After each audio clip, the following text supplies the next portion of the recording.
అందరికి నమస్కారం అండి. నా పేరు సుజాత. నా ఛానల్ పేరు పార్వతీ ఛానల్. సౌందర్య లహరి 46వ శ్లోకము భావముతో.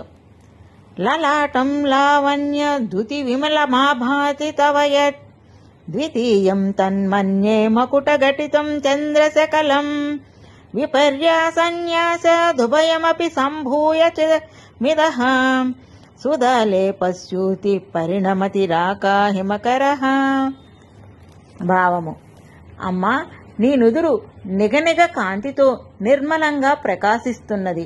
దానిని బట్టి ఒకే పూర్ణ చంద్రుడు 2 భాగములై, ఒకటి నీ శిరమున కిరీటాన చంద్రశకలముగా అమరి, 2వ ఖండము దానికి దిగువన నుదురుగా వ్యక్తస్థ దిశలో అమర్చినట్లున్నది. కొనలు వ్యక్తస్థముగా ఉన్న వాటిని తిరిగి ఎదురు చేసి కలిపితే పున్నమి చంద్రుడవుతున్నాడు. అమ్మవారి వదనంలో పూర్ణ చంద్రకళలు ఉన్నాయని భావము. శ్రీమాత్రే నమః.